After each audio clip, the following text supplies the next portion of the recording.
Buenas noches, asesora, compañeros. Soy Pablo Rojas Pérez, estudiante de la Universidad Virtual del Estado de Guanajuato, de licenciatura en Derecho, matrícula 2203-2179, fecha 17 de diciembre del 2025, cursando el módulo Protección Internacional en materia de Derechos Humanos, impartido por el asesor educativo licenciado Miguel Ángel Espinosa Arriola. Reto 5 titulado Criterios del Sistema Interamericano de Protección de los Derechos Humanos. En este reto se investiga la importancia y trascendencia del caso Radilla Pacheco contra México, excepciones preliminares, fondo, reparaciones y costas. Análisis. Rosendo Radilla Pacheco, líder social y compositor, fue detenido el 25 de agosto de 1974 por militares mientras viajaba en un autobús en Atoyac de Álvarez, Guerrero.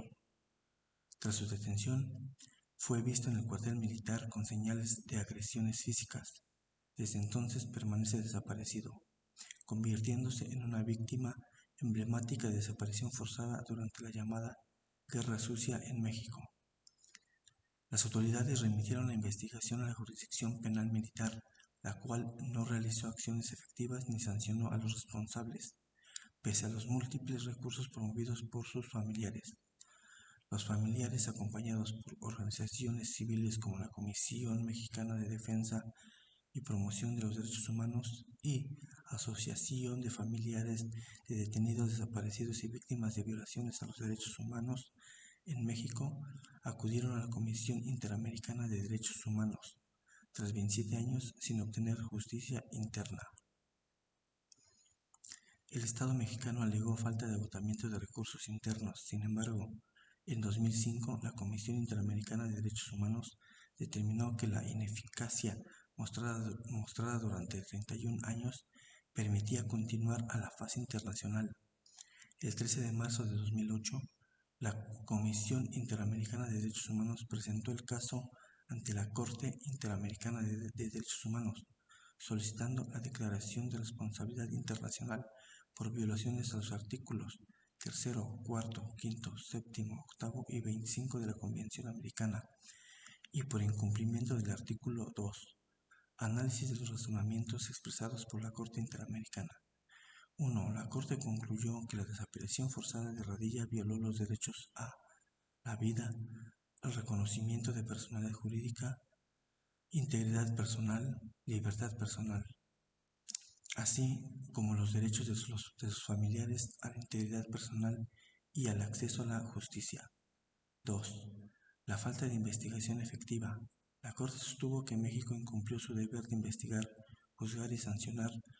La causa se mantuvo en el fuero militar, contrario a estándares internacionales que exigen que este tipo de violaciones sean investigadas por autoridades civiles.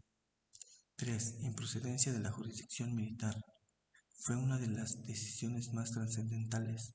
La Corte afirmó que la jurisdicción militar no debe conocer violaciones de derechos humanos cometidas contra civiles. 4. Obligación de adecuar el marco jurídico mexicano. La Corte ordenó reformas para garantizar tipificación adecuada de la desaparición forzada, exclusión del fuero militar en casos de violaciones a derechos humanos, capacitación a funcionarios civiles y militares. Conclusión. La sentencia del caso Radilla Pacheco es una de las más influyentes en la historia jurídica mexicana. ¿Por qué? 1. Transformó el sistema jurídico nacional. La decisión dio origen a la discusión que llevó a las reformas constitucionales en derechos humanos de 2011, que obligan a todas las autoridades mexicanas a promover, respetar, proteger y garantizar los derechos humanos. 2. Introdujo el control difuso de convencionalidad.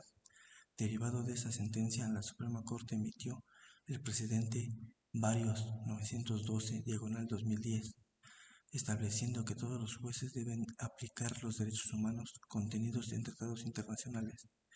3. Limitó estructuralmente al fuero militar.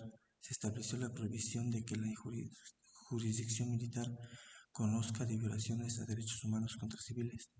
4. Fortaleció la protección contra la desaparición forzada en México e impulsó reformas para su reconocimiento, registro, investigación y sanción. Hasta aquí mi participación. Saludos, compañeros.